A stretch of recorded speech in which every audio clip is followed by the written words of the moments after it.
This podcast contains sensitive subject matter. Listener discretion is advised.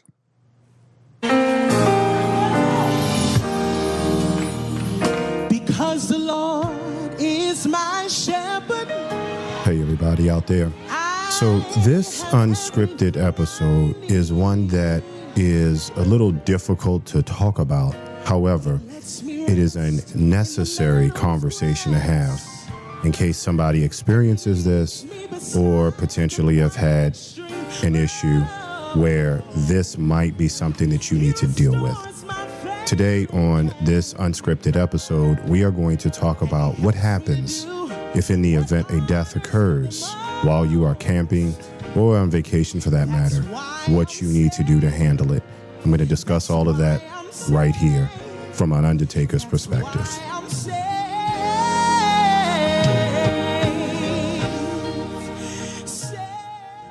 So let's kind of sort of put something in perspective. Let's say, for instance, you are out camping or you're on vacation or something along those lines, and you experience a death. Now, it is not a topic that most would like to talk about. We don't want to think about that. However, that inevitable situation does happen.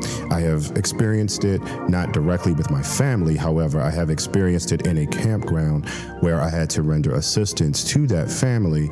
And I thought it best that we talk about it now in the event that it does happen. You are not caught off guard. You are prepared and you know what to do. So we're going to break this up into two specific parts. We're going to talk about the actual occurrence in the campground or hotel or wherever that you are, and then what needs to happen at that point.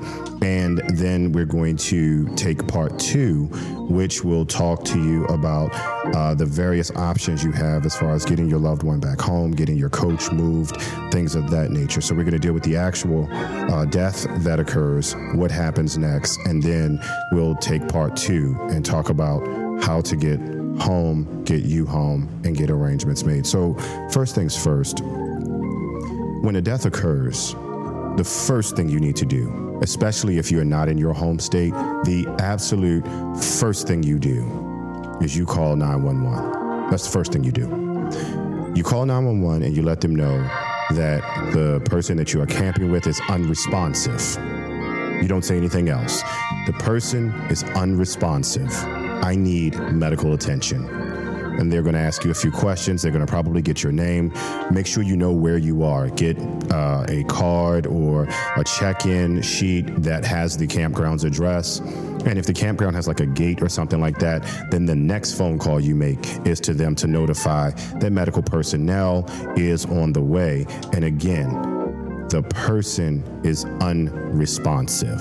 Now, once you call 911, and they are able to get into the facility where you are, the next thing that you do is leave. Now, there's a reason for that. The reason that you leave the area is because A, you're not from there, and there is going to be a strong possibility that law enforcement will get called. And they need to separate you from that situation to get certain things answered, to make sure that there is no situation that they need to have detectives and things like that get involved. And if you're not from that state, there is a strong possibility that the medical examiner will get involved. Now, the medical examiner, often referred to as the Office of the Chief Medical Examiner, or for short, OCME, they will come out and get the remains at that point. But they are only going to be dispatched once medical personnel have firmly identified that your loved one has transitioned. Now, when the medical personnel have determined that, one of two things may happen. If they feel that they can revive them, they will take them to the emergency room or the local hospital. But if there is a confirmed death on arrival, most likely law enforcement will be called. The Office of the Chief Medical Examiner is going to be called, and you need to make sure that you are as calm as possible with that situation, because you're going to have to answer some questions. One of which is, has this person been sick, under doctor's care, things of that nature. If you have that information, it will definitely aid the Office of the Chief Medical Examiner in getting this remains processed as fast as possible. The second thing that you need to do is make sure any medication that that person is on, you need to have that readily available. That is going to need to go with the Office of the Chief Medical Examiner. And then the law enforcement, they're going to ask you questions. How have they been feeling the last couple of days? Have you noticed anything strange? Where were you when you discovered the remains there? And just questions to make sure that their report can be complete. As long as they do not suspect any foul play, as long as the medical examiner, when they do their initial evaluation, they don't see anything that is out of the ordinary, no broken bones, no things like that, they will take them, they will do what they need to at their office, and then you will be notified once the remains are ready to be transported. Now, up until this point, while the medical examiner is doing their thing, you have a responsibility now to make sure that A, the unit is secure.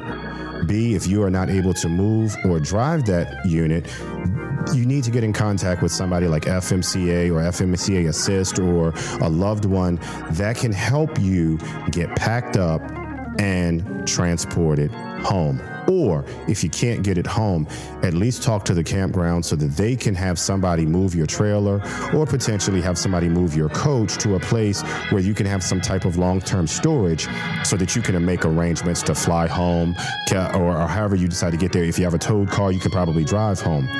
However, before you go home, the one thing that you need to do is do some inquiries to find out what the local funeral homes are in that area, because one of those funeral homes, depending on how far you are from home, would have to send your remains back home to your location, okay? So that is very, very, very crucial. In the next step, you must find a funeral home that would pick them up from the medical examiner office and transport them, or prepare them to be transported to your local funeral home in your local municipality. Your loved one's doctor may also need to be notified, but at this point, you're also notifying other next of kin, especially if you are not the direct next of kin. You need to get in contact with them. And then again, the conversation of where they are and how to get them home begins. So part 2, we're going to talk about the steps necessary to get your loved one home after a death has occurred.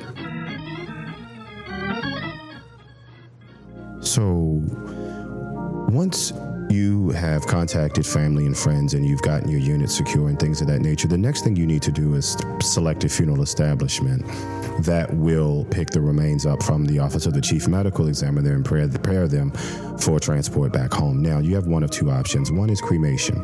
Now, if you decide to do that, then that means you don't have to worry about getting a full body back home.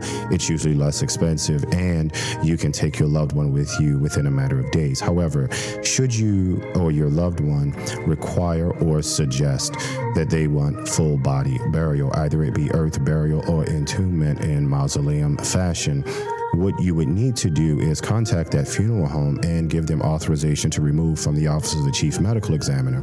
And once that authorization is obtained, then they will bring them back to the funeral home, where you need to make several decisions. One, depending on religious preference, will be how to preserve that remains to get them home. Now, contrary to popular belief, embalming is not absolutely required.